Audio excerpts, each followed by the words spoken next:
नमस्कार मित्रांनो, बघूया उद्या मार्केटमध्ये कशा पद्धतीनं काम करता येईल ते.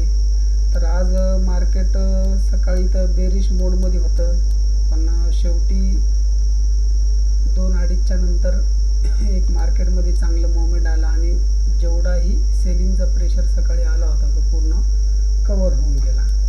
आता मार्केट ॲक्च्युली मागच्या 2 महिन्यापासून ज्या चॅनलमध्ये वर्क करत आहे त्याच चॅनलमध्ये मार्केट आतासुद्धा आहे.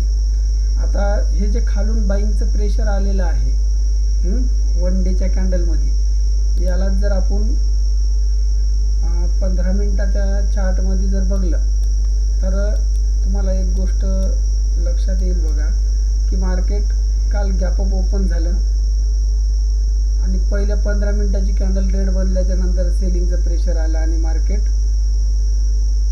पूर्ण खालच्या साईडला येऊन नंतर दुपारून साईडवेज झालं.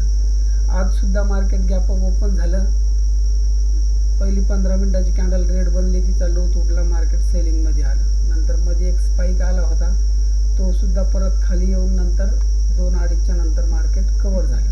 तर आता उद्या मार्केटमध्ये काय करता येईल? बँक निफ्टीमध्ये जर उद्या आपल्याला बाईंग करायची असेल तर कोणत्या लेवलवर बाईंग करायला पाहिजे?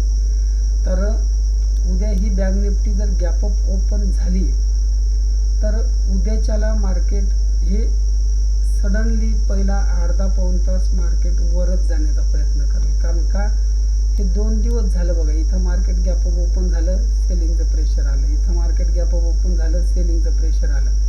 आणि जर इथं मार्केट गॅप अप ओपन झालं आणि पहिली कॅन्डल जी बी 5 मिनिटाची बनायली तिचा जर लो तुटला तर मग हे तिसरा दिवस बी कंटिन्यू सेलिंगमध्ये येऊ शकते. पण ही सेलिंग कंटिन्यू खालच्या साईडला नाही येणार, ती फक्त सेलिंग येईल 47,850 पर्यंत.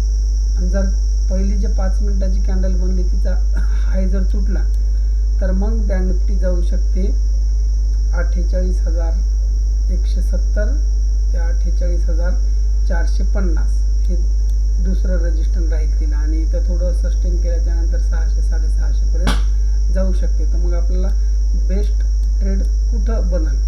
तर माझ्या हिशोबानं बेस्ट बाईंगचा ट्रेड बनल तो 47,850-60वर. जर मार्केट इथे ओपन होऊन जर एक रिट्रेस देऊन जर वर निघायला लागलं तर हा बेस्ट ट्रेड राहील. कारण इथं सेंटरमध्ये घेणं म्हणजे इथं एल हंटिंग बी होऊ शकते. पण स्कॅल्पिंगसाठी तुम्ही इमिडिएटली एक बाईंगचा ट्रेड सकाळी 9-10:30 या दरम्यानमध्ये करू शकता. जसंही मार्केट पॉझिटिव्ह दिसलं तशी तुम्ही उद्या बाईंग करू शकता. कारण गॅप अप ओपन होण्याचे चान्सेस जास्त आहेत आणि बाईंगचं प्रेशर येईल. पण एवढंच आहे की मार्केटमध्ये निवडणुकीमुळे व्हॉलॅटिलिटी यायली, एल हंटिंग करायली, त्याच्यामुळं थोडंसं स्टॉप लॉस लावल्याशिवाय ट्रेड करू नका. स्टॉप लॉस हा स्ट्रिक्टली फॉलो करा. तर निफ्टीमध्ये बघूया आपण निफ्टीमध्ये काय करता येईल. तर निफ्टीमध्ये हा डेलीचा चार्ट आहे. डेलीच्या चार्टमध्ये मार्केट हे या चॅनलमध्ये वर्क करायला आहे. आता हे चॅनल इथं आलं, जर उद्या निफ्टी जर याच्या वर नाही गेली, 22,400च्या वर जर टिकली नाही, उद्या जर निफ्टी साईडवेज झाली, माझ्या हिशोबानं निफ्टी साईडवेज होऊ शकते. थोडंसं एक सुरुवातीला अपसाईडचा मूव आल्याच्या नंतर, जसं की इथं ओपन झाली निफ्टी आणि एक अपसाईडचा मूव दिला 100 पॉईंटचा, 100-125 पॉईंटचा, त्याच्यानंतर या रेंजमध्येच निफ्टी उद्या राहू शकते. आणि जर उद्या या रेंजमध्ये निफ्टी राहिली तर परवाच्या दिवशी कळेल आपल्याला की हा हाय तुटला तर बाय करायचं. म्हणजे निफ्टी ही 22,500-550च्या वर निघाली तर आपण एक चांगला बाईंगचा ट्रेंड बघू शकतो. तर उद्याच्यासाठी निफ्टीमध्ये काम करायचं असेल तर गॅप अप ओपनिंग होईल. पहिला ट्रेड स्कॅल्पिंगचा राहील. पहिली कॅन्डल जर 5 मिनिटाची ग्रीन बनली तर तिचा हाय तुटल्याबरोबर बाईंग करायची. एक स्कॅल्पिंगचा ट्रेड आपण घेऊ शकतो. पण निफ्टी जर फ्लॅट ओपन होऊन जर खाली आली 22,370 वर ते 22,320 या दरम्यान एक बाईंगचा ट्रेड चांगला बनू शकतो. कारण या ट्रेडमध्ये एक चांगलं प्रॉफिट मोठं भेटू शकते. त्याच्यामुळं जर 22,320-30च्या जवळ जर निफ्टी उद्या सापडली तर तिथे एक चांगला बाईंगचा ट्रेड बनवू शकतो. पण आता हा जो 2.5 वाजच्या नंतर आलेला हा जो हे जे मोमेंट आहे, जर निफ्टी उद्या गॅप डाऊन खुलली, गॅप अप ओपन न होता गॅप डाऊन जर खुलली 22,200च्या जवळपास, तर मग एक मार्केटमध्ये परत पेनिक सेलिंग होऊ शकते. सेम हीच सिच्युएशन बँक निफ्टीची पण राहील.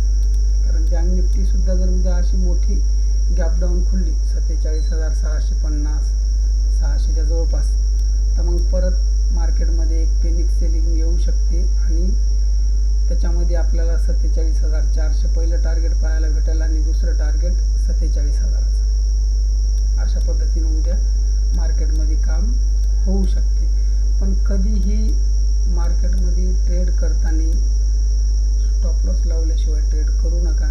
निवडणुकीचा पिरियड आहे, तसं मी माझ्या ग्रुपवर मला जसं व्यवस्थित वाटलं त्या हिशोबानं तर मी ट्रेड टाकतो आणि माझा व्ह्यू पण मी तिथं शेअर करतो, जेणेकरून तुम्हाला थोडी बहुत का होईना त्या गोष्टीची तुम्हाला मदत होत असेल.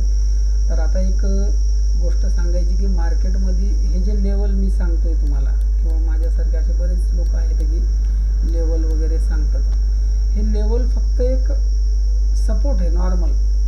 हे ॲक्च्युली काय अशी लक्ष्मण रेषा नाही आहे की हे तुटणार नाही किंवा हे तोडून मार्केट वर जाणार नाही. याच्यामध्ये सगळ्यात महत्त्वाची गोष्ट आहे सायकोलॉजी.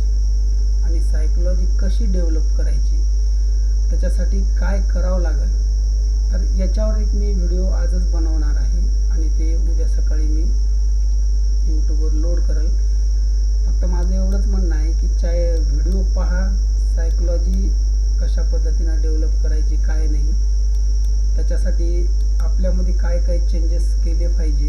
कारण सायकोलॉजी ही कुठं अशी कागदावर लिहिल्यावर किंवा असं काही स्टडी केल्यावर